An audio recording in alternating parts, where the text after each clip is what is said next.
Washingtonian Magazine once referred to Jeremy Gifford, the founder of Walters, as someone who knows how to pack a bar. Walters is located across the street from Nationals Park near the center field gate next to South Capitol Street. Hi, Ryan Reynolds here for Mint Mobile. Are you looking for a beach read this summer? May I suggest your big wireless bill? It's got suspense, mystery, a slightly flat, emotional arc, and a shocking twist where you realize you've been overpaying the entire time. Fortunately, though, Mint's story is better. Every plan, $15 a month. Even unlimited. That's it. Happy ending. Zero tears. Give it a try at mintmobile.com/switch. Upfront payment of $45 for 3 months, $90 for 6 months, or $180 for 12-month plan required. $15 per month equivalent. Taxes and fees extra. Initial plan term only. Greater than 50 gigabytes may slow when network is busy. See terms. The kick and the pitch. Swing and a high fly ball deep right field. Marte going back, looking, watching, going, gone, goodbye! Into the second deck. Bang! Zoom go the fireworks. And bang! Zoom goes Daylen Lile with his 15th home run of the year. And with the error by Yovanny Cruz, it is a 3-run homer for Lile. And it's the Nationals 3 and the Reds nothing. Lile at second, the 2-1. Ford hits a high drive, deep left center field. Back toward the red seats it goes, and it is gone! It's a home run for Harry Ford, and the Nationals lead it 5-3. Ford's second of the year, his first here at Nationals Park, and the Nationals are back in front. On the blast that sets off the fireworks for Harry Ford. The Nationals 5 and the Reds 3. 1 ball, 2 strikes. Beater coming set. The pitch to the pinch hitter. Swing and a miss. He struck him out. And a Curly W's in the books. Clayton Beater slams the door. A 1-2-3 inning for his 12th save of the year.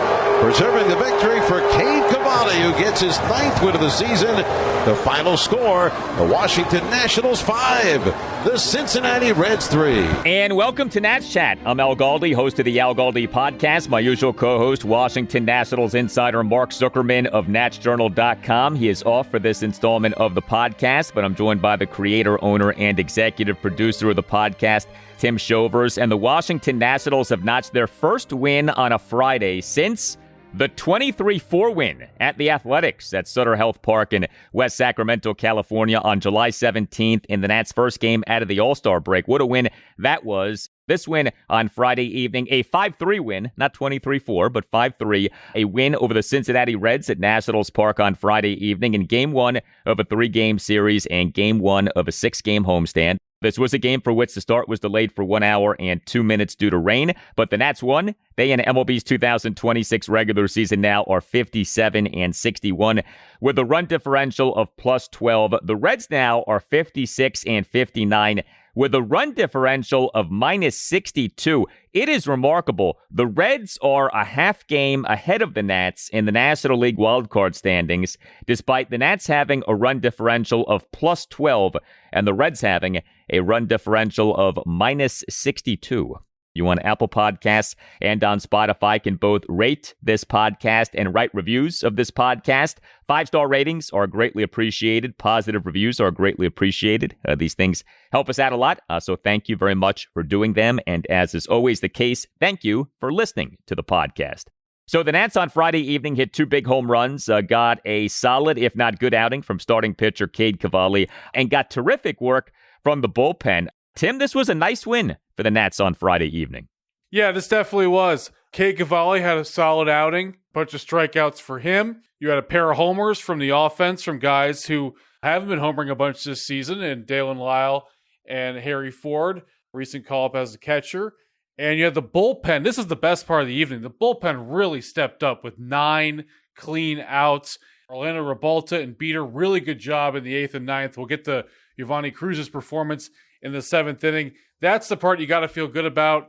And though they're a few games under 500, they're still on the back fringe of the wild card competition for the final spot. While they're in it, might as well beat up on teams that are in their area. And you mentioned similar record to the Reds, and they beat them.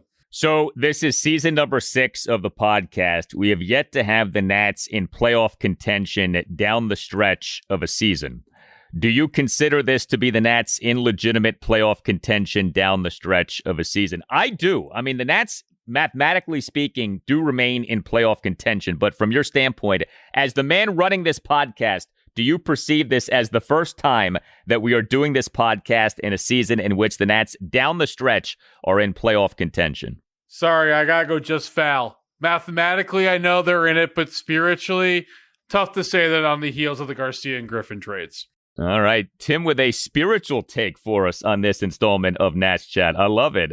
So Cade Cavalli, I don't know if the spirits from above have interfered with him or not, but whatever the case, he continues to have a really nice season. Cade Cavalli in this game on Friday evening, 3 runs in 6 innings, technically a quality start. I know that translates to a 4.50 ERA, but he did a lot of good things in this outing. He really just got bitten by the home run. 3 runs in 6 innings, 8 strikeouts, gave up 7 hits. Now, 5 of the 7 hits were extra base hits, so that would be the big nit to pick. He gave up 3 homers, 2 doubles, and 2 singles, issued 2 walks, threw 100 pitches, 65 strikes, 35 balls. His velocity, again, was good. He, per StatCast, had an average four-seam fastball velocity of 97.4 miles per hour. As we go down the stretch of this season, and you wonder, hey, is it possible Cade Cavalli is on some kind of workload limit?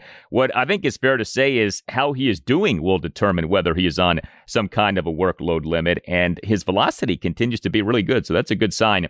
But like I said, the home run was the problem. Cavalli in the top of the second allowed a run, gave up a one-out solo homer by Eugenio Suarez to left field to cut the Nats' lead to 3-1. That homer went a projected 422 feet per StatCast. Cavalli in the top of the third allowed 2 runs, gave up back-to-back one-out solo homers. So one-out solo homer by Matt McLain to left field, and a one-out opposite field solo homer by Ellie De La Cruz to left field to tie the game at 3. The McLain homer went projected 420 feet per StatCast. So look, Cavalli was not perfect, but ultimately, I consider this the latest in a line of Cade Cavalli starts that make you feel good about him. And the consistency, I do think, continues to be there. And I'll just throw this at you.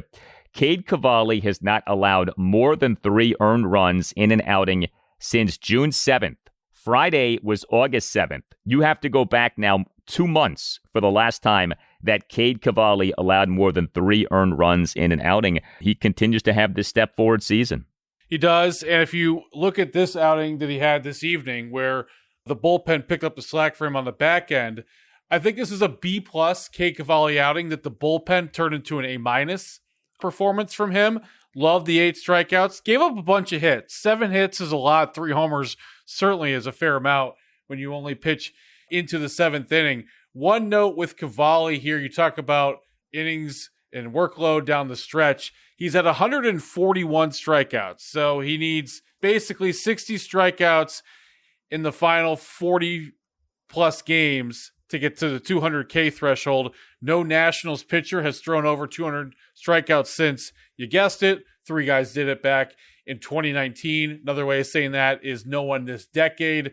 For fans, I'm sure that'd be a nice psychological mark. We'll see, though, if he gets enough outings to reach that point. So let's say he gets 8 more starts. He'd basically need 8 Ks per outing to get there.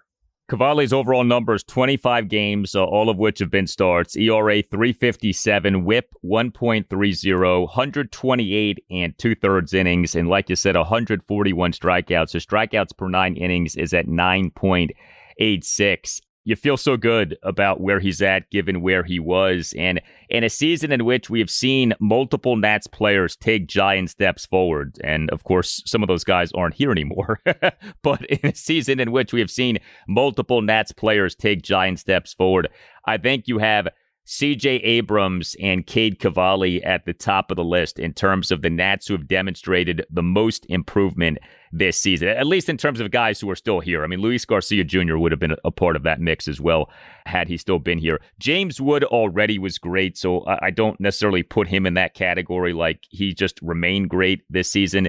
But the steps forward from Abrams and Cavalli this season have been so good to see. If I said to you, you have to award a championship belt to the Nats player who has demonstrated the most progress this season, would you give that belt to Abrams or Cavalli? I got to go to Cavalli. I mean, his ERA is sub-4. He's at 3.57, and we're into August here. And I talked about where he's at with strikeouts. And 200 strikeouts in a season is very impressive in this day and age with pitchers not going as deep. Also, I want to add to that why I go Cavalli over Abrams. This is basically 4 years since Cavalli's ill-fated MLB debut on a Friday night against the Reds in DC, where he was sweating his you-know-what off, and then he went to the IL for a very long time afterwards. So nice going full circle, pitching well against the Reds on a Friday night in August. Yeah, it's a great point. It's amazing how things play out, but yeah, a little bit of poetry with what happened with Cade Cavalli in this outing on Friday evening, and so good to see that. August 26th, 2022 was that game, a 7-3 Nats loss to the Reds at Nationals Park. Cavalli in that game, his MLB regular season debut, allowed 7 runs in 4 1/3 innings. He gave up 6 hits, 3 doubles, 3 singles, issued 2 walks and 3 hit by pitches. Did record 6 strikeouts, but he over his 4 1/3 innings threw 99 pitches. And like you said, Cavalli was sweating like a hog in that game. I'll never forget that. And then just a few days later, he wound up on the 15-day injured list due to right shoulder inflammation, and thus began the injury run. But now he is in such a good place. So good to see Cade Cavalli doing as he is doing.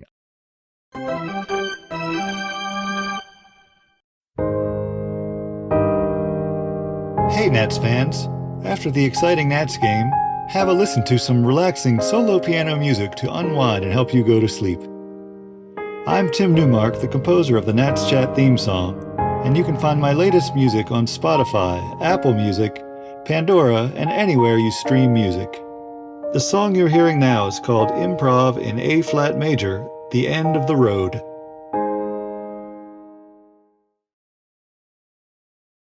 The kick and the pitch. Swinging a broken back ground ball up the middle. Nunez has it, races to second, jump throw to first, double play! Stewart slams the helmet down. Nasim Nunez races to second base. In one motion, steps on the bag, jumps and throws to first. And Cruz gets out of trouble with a double play off the bat of Stewart. And the Nationals still hold the lead after the top of the 7th. Terrific work by the Nats bullpen in this 5-3 win over the Reds at Nationals Park on Friday evening. 3 Nats relievers combined for 3 scoreless and hitless innings. Yovanny Cruz tossed a scoreless and hitless inning, came into the game in the top of the 7th with runners at the corners, no outs, and the Nats up 5-3. And Yovanny Cruz put out the fire. You know, we talk about Cade Cavalli's final line, 3 runs in 6 innings. Could have been much worse if Yovanny Cruz had not done the job that he did. Yovanny Cruz, in facing 3 batters, generated a swinging strikeout, issued a 1-out walk, and deduced a 6-3 double play. But here's maybe the best aspect of the outing of Yovanny Cruz, and this is why I think it is really exciting to think about what this guy could be for the Nats. He, per StatCast, had an average four-seam fastball velocity of 101.5 miles per hour. That was not his peak four-seam fastball velocity. That was his average four-seam fastball velocity, 101.5 miles per hour. This guy is a flamethrower. We get it. The control isn't always there. That's a problem. He's got to get that under control. But, man, the stuff plays. And Yovanny Cruz, you know, if he does do well, I want to see this guy closing games. Like, this guy has stud closer written all over him if, in fact, he can harness that velocity in the proper way. Orlando Rebalta, perfect top of the 8th. Clayton Beeter, a perfect top of the 9th for the save. So all 3 guys did well. Cruz, Rebalta, Beeter. But, man, it is enticing to look at Yovanny Cruz and think about what could be. As hard as it is to trade away Luis Garcia Jr., this is why you trade away Luis Garcia Jr. for 4 pitchers, because you get a guy like Yovanny Cruz. And who knows who he'll be, but tonight he was good, and that meant they were able to win the game because of it. The game could have easily fallen apart in the 7th inning. Cruz came out, put out the fire, and then Rebalta took over in the 8th inning. What I love about these trades and all the pitchers that Taboni acquired before the deadline, Al, is that what's so important to me with the Nationals is not so much necessarily improving the top end of the bullpen, but improving the bottom portion of the bullpen. It's that bottom portion that cost them games, such as when they blew that game late in San Francisco. We know about that endless series against the Phillies earlier this summer in DC. And it's where you sort of had to throw out the quad A guys, the triple A guys, the dog meat, where you can't get outs number 25, 26, and 27. And when you make trades like this and bring in Dion and Cruz, it flips things like that, and it makes your bullpen deeper, and it leads to wins like on Friday night. Yeah, for sure. And, I was thinking about this. So it was around this time last season that the Nats kind of thrust Jose Ferrer into the closer role, if you remember, right? Kyle Finnegan got dealt, and Jose A. Ferrer was kind of just pushed into that closer role. And remember, he did really well. Now, there were a few hiccups, but I remember multiple conversations of like, wow, he was kind of thrown into the deep end here, and he's doing a good job. He's performing, and we're seeing what this guy can be as a reliever. And I wonder if there might be merit to doing that with Yovanny Cruz if he does well in these initial outings in a non-closer role. I mean, I don't know that we're ready just yet to throw the guy into the deep end. Blake Butera is. Yeah, I guess so. You certainly could say that. But I think one of the things, if you're trying to really set things up for the future, Yovanny Cruz, if he's looking good as a 6th-inning guy, a 7th-inning guy, maybe even an 8th-inning guy, try him out in that closer role, and let's see. I mean, this is what these games down the stretch are for if, in fact, you're looking at making the playoffs is not really being realistic at this point. So we shall see, but good to see Yovanny Cruz, again, have an average four-seam fastball velocity per StatCast of 101.5 miles per hour. The Nats offense in this 5-3 win over the Reds at Nationals Park on Friday evening. Not great, but the Nats scored 5 runs. All of them came on 2 home runs. The Nats for the game, 7 hits, which were 2 homers, a double, and 4 singles, 3 for 6 with runners in scoring position. The Nats did draw just 2 walks, but the homers came from Daylen Lile and Harry Ford. And Daylen Lile, he needed this. He is the Nats starting left fielder and number 4 batter, 2 for 4 with a 3-run homer and a double. So a very good game for him. Lyle in the Nats 3-run first, a went-out 3-run homer to right field for a 3-0 Nats lead. The homer going a projected 400 feet per StatCast. I noted on the last installment of the podcast that the Daylen Lile OPS had been surpassed by the Jacob Young OPS. That's not supposed to be the case. All due respect to Jacob Young. Well, Lyle's OPS now is back to being better. Now is at 717. And Harry Ford, he's doing some good things here. Harry Ford as the Nats starting catcher and number 6 batter, 1 for 3 with a 2-run homer. Ford in the Nats 2-run fourth, a went-out 2-run homer to left center field to put the Nats up 5-3. It's a limited sample size for sure, but Harry Ford for the Nats at the major league level now has an OPS of 790. So some good stuff from Harry Ford and his playing opportunities so far. Yeah, it's really important for Harry Ford to step up in these final few months. He is going to get plenty of opportunity. You mentioned Jose A. Ferrer earlier. That's who the Nats gave up to get Ford. So it was an expensive acquisition. Great job by Ford and Lyle stepping up at a night where it's, any night where there's no James Wood in the lineup and it's just C.J. Abrams, they're going to need as much help as they can get. And I think that Daylen Lile is sort of hearing this podcast a little bit. I don't know if someone let him know, hey, Jacob Young, OPS ahead of you. That must have stopped Daylen Lile in his tracks. I don't think he foresaw that one coming at all in the slightest in this one. And I also want to say that we're going to have a lot of conversations here about Abrams and his future defensively, where he fits in. I just want to note that tonight he was the DH, Al. Just wanted to throw it out there. The front office is watching the games like you are. You talked about Ken Rosenthal said the word is out. He's not a shortstop. Like, that's the most public that the entire league's been talking about it. Just noting where Abrams is going to be in the lineup card. Yeah, I think we are so past the point of you have to keep him at shortstop because if you trade him, then he'll have more value. Like, you're not fooling anybody at this point with that. So I don't know if the position change happens as this season goes on. That may be asking for too much, but I don't see any reason for C.J. Abrams to remain a shortstop beyond this season. He has had an awesome season offensively, but the defense at shortstop just is not very good. And Nasim Nunez at shortstop, as was the case on Friday evening, you get much better defense when you do that. The Nats, for all of their struggles lately, remain number 1 in MLB as we are recording this podcast in runs, in home runs, and in stolen bases. Like, even with the offensive struggles of the last few weeks here, the Nats still have these prodigious offensive numbers. And I think it's going to be interesting to see where these numbers wind up. Obviously, big blows to the offense with the team trading away Curtis Mead and Luis Garcia Jr. and with James Wood on the 10-day injured list. But I was surprised to see that even with the team not doing well offensively here lately, still number one in MLB in runs. And by the way, by quite a bit, still number one in MLB in home runs with 2 more homers in this game on Friday evening, and still number one in MLB in stolen bases.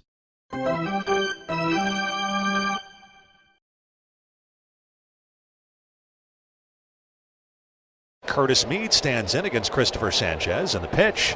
Mead launches one to left. Back goes Marsh, looking up, and there it goes!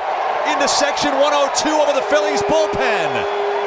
Curtis Mead makes it 1-0 Nationals. He homers against the pitcher he was traded for as a minor leaguer. And Curtis Mead continues to add to his career high in home runs. That's number 14. He has homered in consecutive games. Gets the Nationals off to a flying start against one of the best pitchers in baseball. All right, speaking of the trades, so this is the first time that you and I have done a show since the Nats did all that they did in the lead up to the 2026 MLB trade deadline, which of course was this past Monday at 6 p.m. Eastern. The first of the 4 trades that the Nats made in the lead up to that deadline was on July 26 when the Nats announced having traded infielder Curtis Mead to the Boston Red Sox for starting pitcher Connolly Early. We got the unfortunate news the other day that Connolly Early, who was on the 15-day injured list due to left elbow inflammation when the Nats got Early, was being paused for the moment due to some forearm tightness. And I know that you have some thoughts on what the Nats did with this trade. Yeah, just as time has passed and a lot has occurred since this trade, and I was on the mic this evening, I just wanted to share some thoughts. Connolly Early getting injured. I really don't like trading for pitchers on the IL. It didn't hurt with Mackenzie Gore, but just a reminder that is a really heavy price to pay. And I don't want to be a phony about this. I love the Curtis Mead Connolly Early trade in the moment. I said in the moment to friends that even if Early never takes the mound, I like the trade just because I'm behind the philosophy of it. A pitcher like that, all the years control. But I got to say, Al, when the trade occurred, I just thought naturally that Brady House was going to be the third baseman every day. I did not know that it was going to be a platoon and that Yorby Vivas was going to be starting at third base every single time a right-hander took the mound.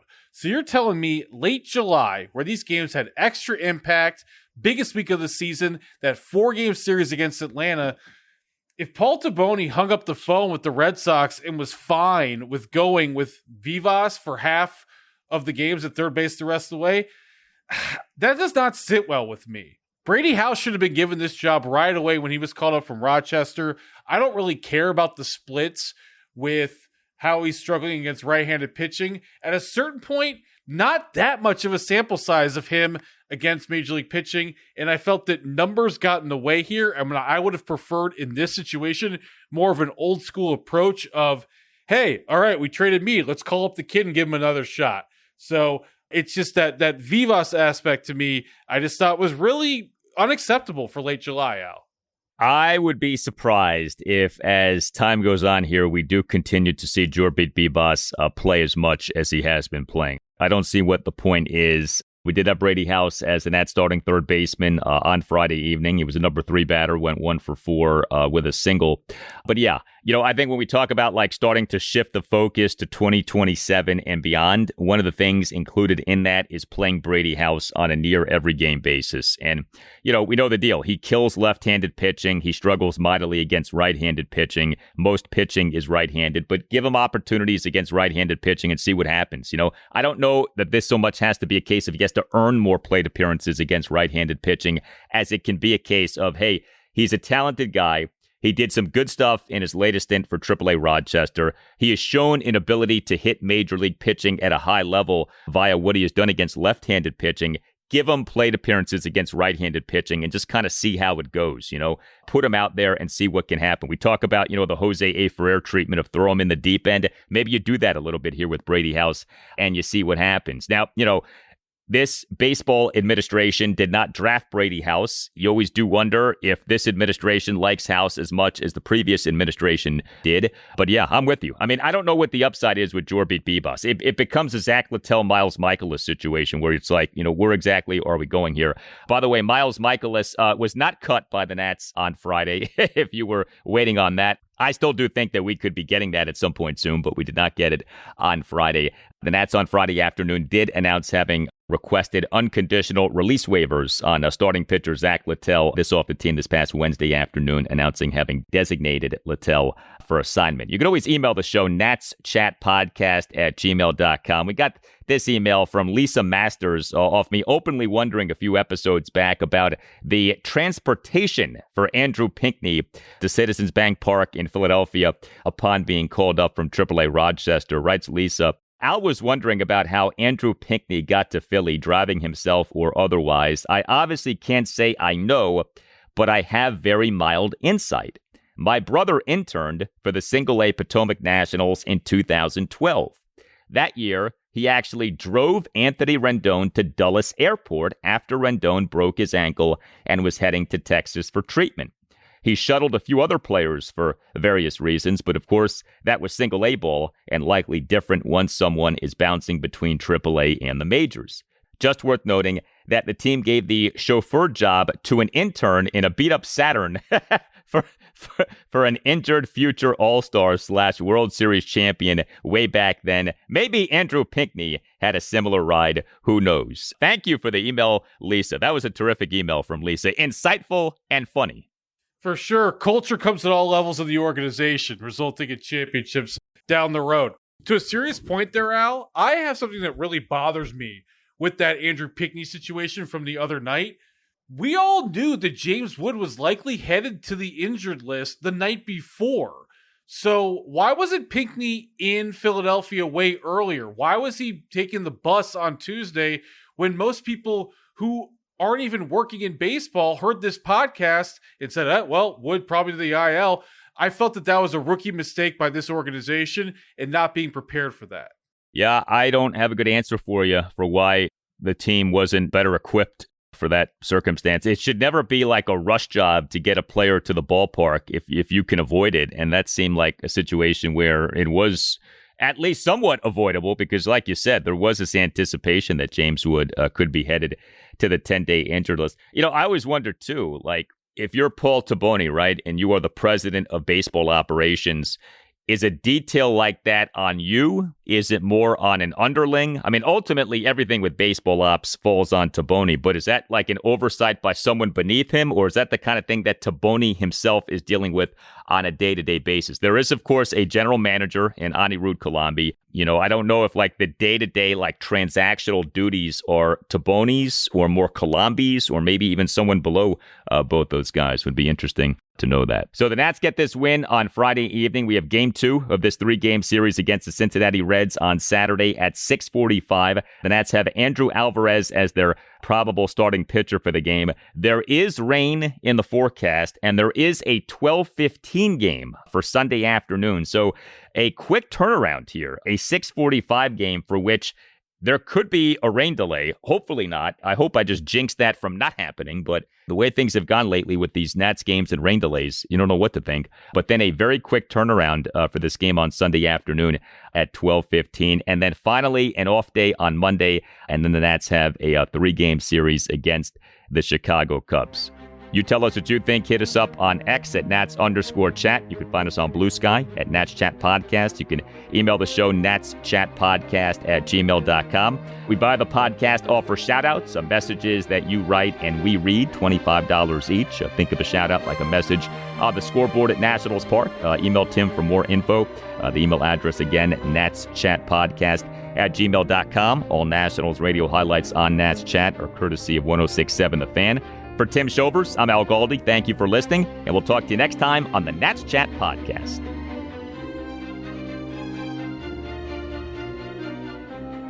The 1-1. High drive towards left field, and it's gone. Grand slam for Caden Wallace, and a 6-0 lead for Rochester in the top half of the first inning.